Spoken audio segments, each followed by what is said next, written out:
Hello, twongeye kubaha ikaze kuri channel yacu.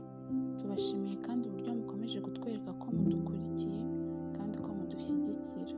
Nawe niba ari ubwa mbere ugeze kuri iyi channel, wibuke gukora subscribe, like and share. Uyu munsi rero tugiye kureba imirongo yo muri Bibiliya wakoresha wifuriza abantu isabukuru nziza yo gushyingirwa cyangwa se wedding anniversary. Abaroma 15:13.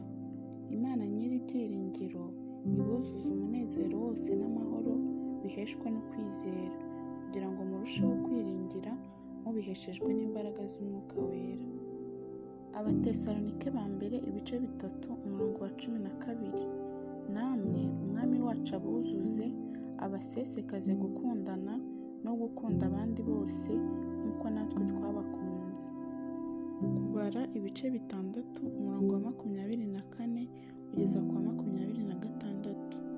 Uwiteka aguhe umugisha akurinde, Uwiteka akumurikishirize mu maso he akugirire neza, Uwiteka akurebe neza aguhe amahoro. Abafilipi 1:9. Kandi iki ni cyo mbasabira, ni ukugira ngo urukundo rwanyu rurusheho kugwiza ubwenge no kumenya kose. Yesaya 54:10. Imisozi izavaho n'udusozi tuzakurwaho, ariko imbabazi zanjye ntizizakurwaho, kandi n'isezerano ry'amahoro nagusezeranije ntirizakurwaho, niko Uwiteka ukugirira ibambe avuga.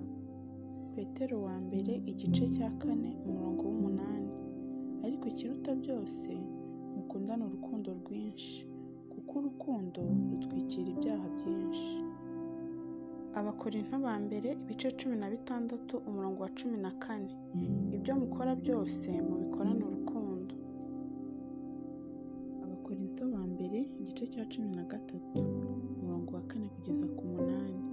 Urukundo rurihangana, rukagira neza. Urukundo ntirugira ishyari.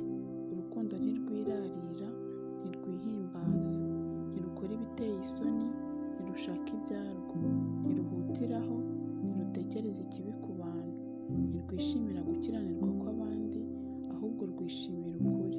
Rubabarira byose, rwizera byose, rwiringira byose, rwihanganira byose. Urukundo ntabwo ruzashira. Abakorinto ba mbere 13:13.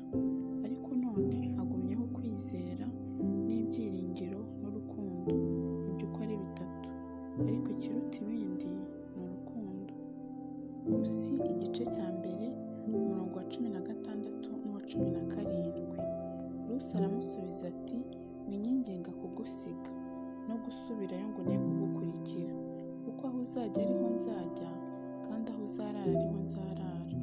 Ubwoko bwawe nibwo buzaba ubwoko bwanjye, Imana yawe niyo izaba Imana yanjye, aho uzagwa niho nzagwa, bahampambe. Nihagira ikizantandukanya nawe atari urupfu, Uwiteka azabimpore ndetse bikabije. Abefeso 4:2. Mwicisha bugufi rwose, mufite ubugwaneza bwose no kwihangana, mwihanganirana mu rukundo. Abefeso 1:16.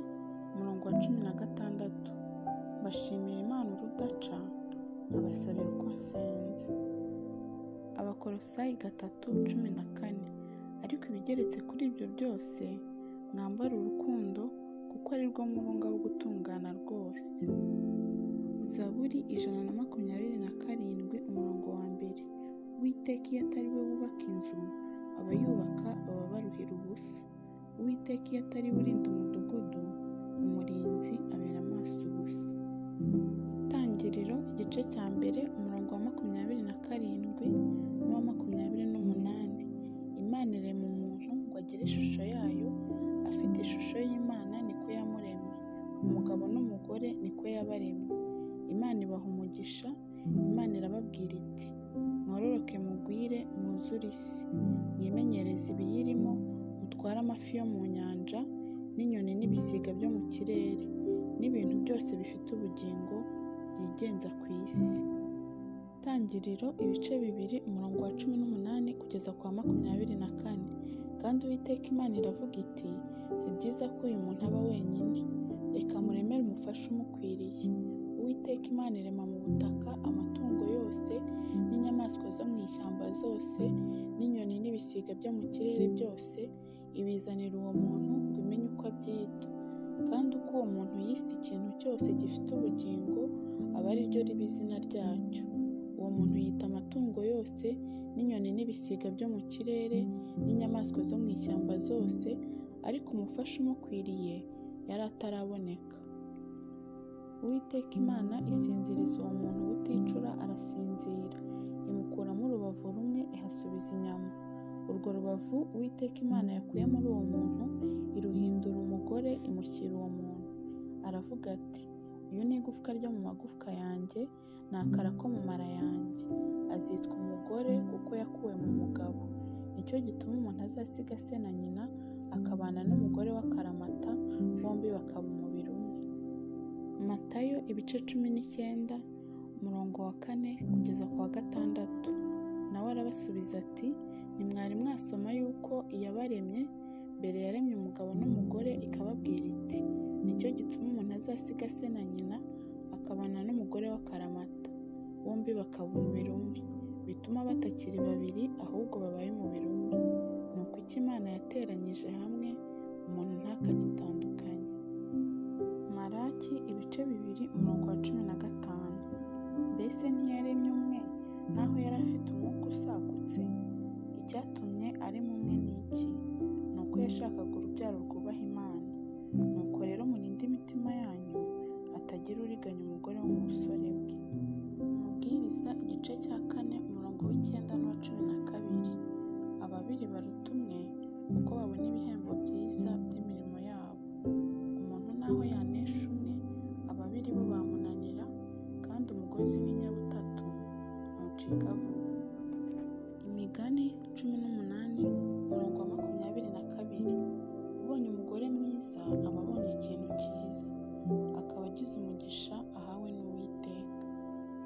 Imigani 12 umurongo wa 4a. Umugore w'ingeso nziza abera umugabo we ikamba. Zaburi 118 umurongo wa 24. Uyu ni wo munsi Uwiteka yaremye, turawishimira.